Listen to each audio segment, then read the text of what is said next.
diys-by-dar, Merry Christmas. I need 4 prints for the 1229 challenge, the silver and gold challenge hosted by Krystal from the Crafty Creech. So let's get into this project. I have 4 double primed canvases from Hobby Lobby. They are 9x12s and they were only $2 a piece. So I've taken out my stack of Made by Marley Decoupage paper in the Christmas designs to see what I can quickly come up with. You can find a Made by Marley at www.madebymarley.co.uk.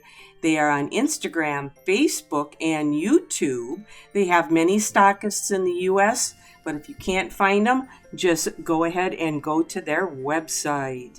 Now, when working with any paper, when you are going to butt your paint up to the edge of that paper, you really need to tear it. So that is what I'm doing all along the outside edge of this piece of decoupage paper.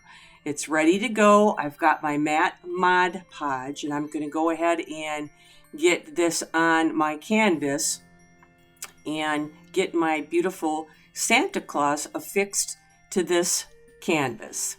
And I'm not too worried about wrinkles. These are more kind of old world and need to be a little looking like they're a tad old, so I'm all right with that.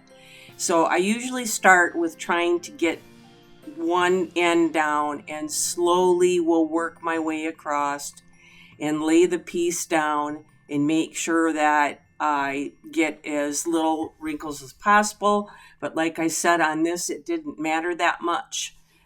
Because of the type of picture I was doing. I started to paint the outside edge blue, and I'm ready to get into that red color right now. And the best that I can tell you when trying to paint the outer edge is follow your color and follow your pattern, and it should come out pretty okay for you. Just follow the color, follow the pattern. And this was only a small little outside edge, so it didn't take me that long, probably about a half hour to get this all blocked in, so it looked nice enough in the final touch. Just my little wooden window slats, and this will be done, and I'll spray it with some polyacrylic spray. My next canvas, I have some antebellum blue. It's pretty dried out, but it's chalk paint, so I just put some water in there. And I was able to get enough out of that to get a base layer on this print. I am going to use the stencil with my liquid leaf gold first. And when using this, it's not going to come off of your stencil, but you can get it out of your brush if you wash your brushes right away with soap and water. I'm going to go ahead and hit this tree with a lovely green shade. And my Merry Christmas, I started with it red, but when I pulled off the stencil, it was really not showing up that great, so I did have to go back and do that gold. Now, I wanted to put a series of ornaments going down the backdrop. So I used a silk all-in-one paint in Oyster, I believe. And the reason I used that is because once it dries, I can put some of my other paints over the top of it and it won't mix with the color. It'll stay true to their colors. And I'm just putting a series on and then also adding a little bit of the gold touches just to get these ornaments based in. So then I can add a little more bling bling from there. So we'll get all them ornaments on. And I did use Posca pens. Posca pens are acrylic pens that when you store them, make sure you put them sideways. You have to shake them to activate them and the paint will come out. Well, this is Michigan. Yay! Okay, here I go outside, day 2 storm, 6 degrees, and I have to sand a board and my poor husband has to undig us. So this is Michigan. What? I'm talking to myself.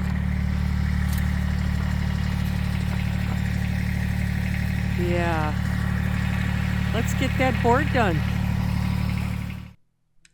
Well, I'm on to my second one, and I decided to try napkins. I've never tried napkins before, and what I am going to say is there's a lot to be said for the quality of napkins that you use. These were not real high quality napkins.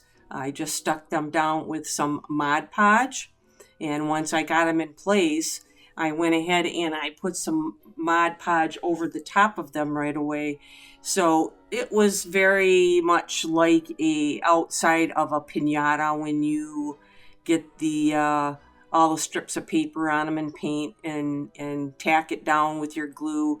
So they were on there very nicely. The last thing here was going to be this Noel piece of decoupage paper, which this time I decided to put the paste on the back of the paper and then apply it from there. This one probably came out the cleanest, very, very little wrinkles in that, and start from my one side and work my wrinkles out and then work my way all the way down the sheet until I get to the other side, working any big paste lines or any air pockets out of there, right out to the edges. Well, there was one other thing when I was looking at it that it really needed, and I needed to put a border around that Noel. So I found myself some ribbon and I cut it to size, and I ran a glue stick down one side so I could just pull that ribbon tight and hold it in place where I wanted it. So when I went back with some quick and thick tight bond glue right there, carefully putting it on the other side and lifting it without pulling it off to keep it in place, and tacking down those ribbons all the way around. Careful job. Came out very nice, and I really did like the result of this one. And this also did get a couple coats of polyacrylic spray over the top of it. My last one, I'm getting weary of these, so I'm really going to be cheating here. I'm taking a full piece of decoupage, and I'm just putting it over the top of this frame. And I'm going to have to call it good. I'm running out of time here. So I went ahead and put that snowman on there, and then with some bending and folding of that paper over the edges, I kind of knew where I wanted it to hit, because I had that lovely little bird on his right hand that I did not want to lose in this pattern. So this one I wanted to have lots of wrinkles on, because I was going to finish it off with some brown wax.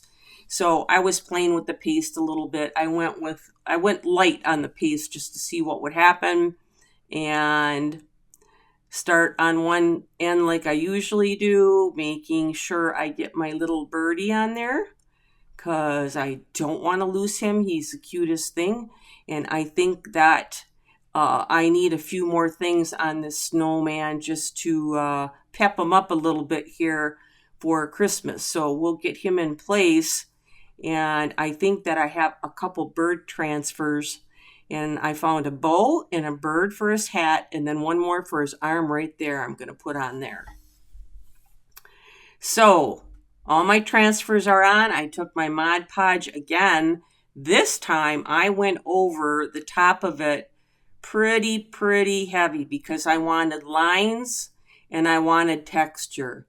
So this has got a good coat on it. It should really not need anything else to seal it. This Mod Podge is pretty heavy and pretty thick and will dry clear.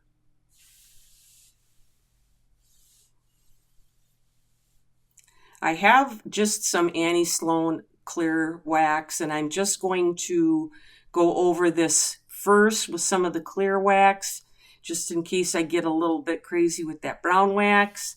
And I'm just going to work that in down on the corners and any of the big creases or cracks to bring them out a little bit more.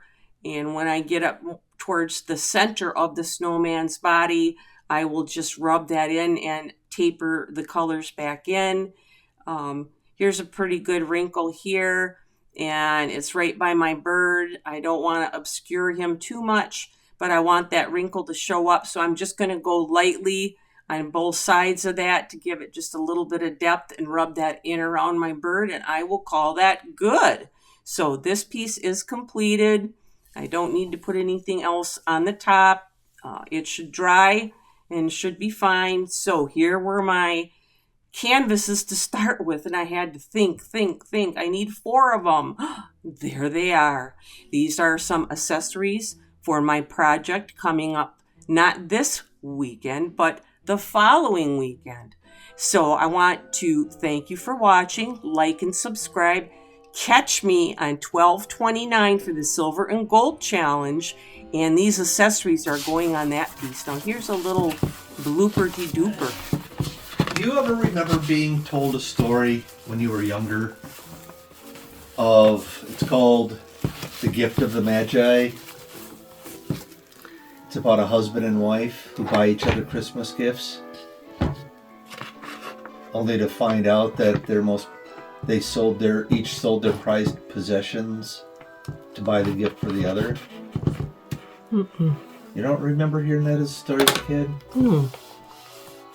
Where the wife has really long, like golden brown hair, beautiful brown hair that, they describe as like would devalue the gems of the Queen of Sheba. And then the man has an heirloom pocket watch that would make even King Solomon envious. But they're poor. They're poor. They're a poor couple. And so the only thing of value the man has, is this pocket watch, and the woman is her beautiful hair. And she goes, and because they want to buy each other gifts, and they have no money, she goes and sells her hair. She goes to a wig maker, has her hair cut, and then she uses that money to buy a platinum chain for his gold watch. And she gives him the chain only for him to tell her that he sold his watch to buy her combs, golden combs for her hair. You ever heard that story? No.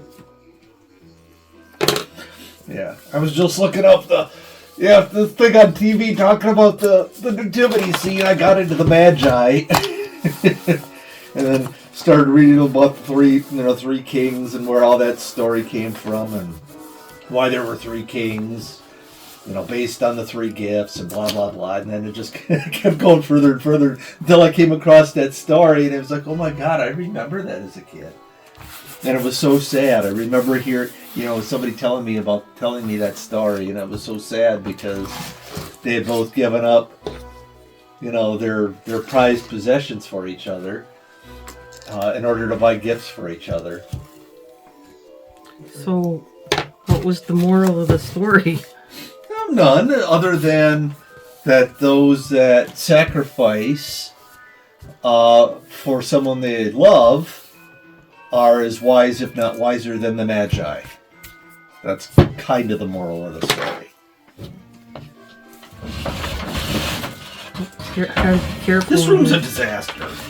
Well, I did have it cleaned up a little bit. Okay, well, this thing is... How did you get this thing to stay? It's now alone.